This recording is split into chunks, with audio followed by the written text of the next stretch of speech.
प्रधानमंत्री नरेंद्र मोदी ने आज 15 सितंबर 2025 को बिहार के पूर्णिया में विशाल जनसभा को संबोधित करते हुए कई महत्वपूर्ण बातें कही। उन्होंने कहा कि बिहार को विकास में पीछे रखने वाली विपक्षी दलों ने हमेशा राज्य के विकास को रोकने की कोशिश की है।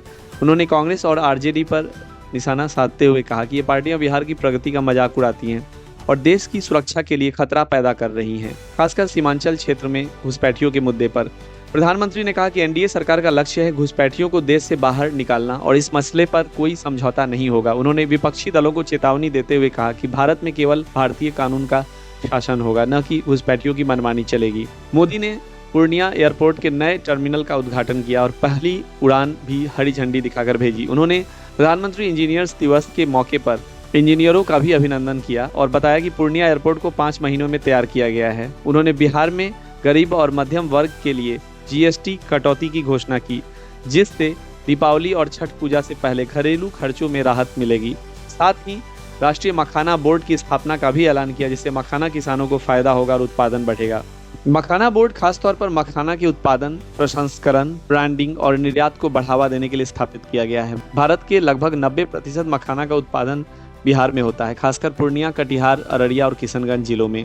प्रधानमंत्री मोदी ने मखाना को सुपर फूड बताते हुए कहा कि इस बोर्ड की स्थापना से मखाना किसानों को आधुनिक कृषि तकनीक, बेहतर बीज, सिंचाई सुविधाएं और बाजार के साथ सीधे जुड़ाव मिलेगा। इससे किसानों को आमदनी बढ़ेगी और मखाना उद्योग को वैश्विक स्तर पर पहचान मिलेगी।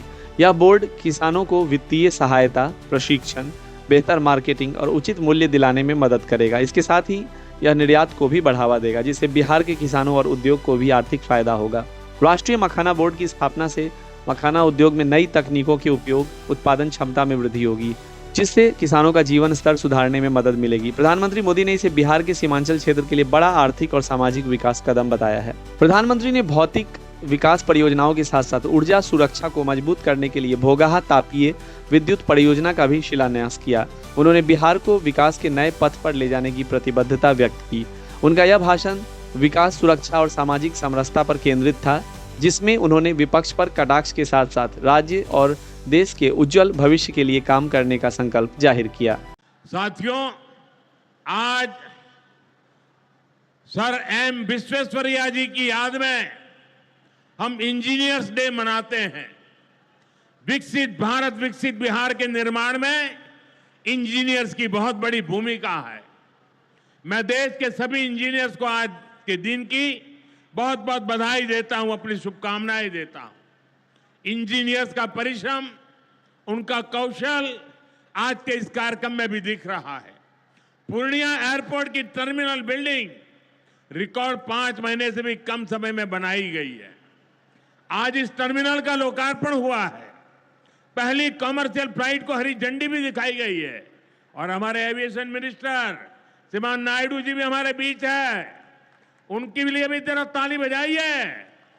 यहीं से हवाई जहाज उड़ा रहे हैं वो। नए एयरपोर्ट की वजह से अब पूर्णिया देश के एविएशन मैप पर आ गया है। अब देश के बड़े शहरों से, बड़े व्यापारिक केंद्रों से पूर्णिया और सीमांचल की सीधी कनेक्टिविटी होगी। साथियों, एनडीए सरकार द्वारा इस पूरे क्षेत्र को आधुनिक हाईटेक रेल सेवाओं से भी जोड़ा जा रहा है।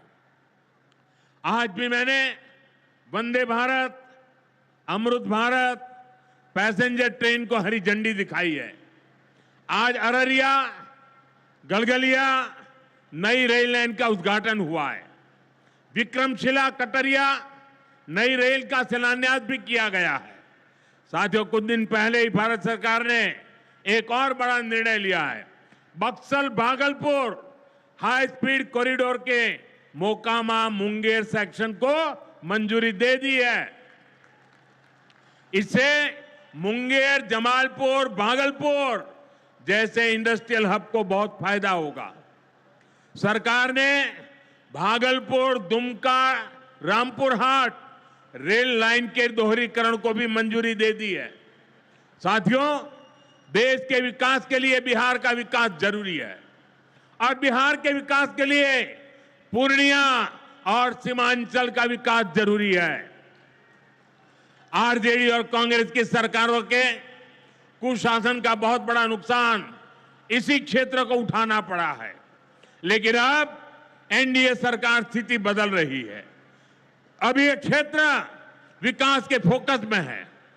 साथियों, बिजली के क्षेत्र में भी बिहार को आत्मनिर्भर बनाने का काम चल रहा है। यहां भागलपुर की पीरपैंती में 2400 मेगावाट के थर्मल पावर प्रोजेक्ट का शिलान्यास किया गया है।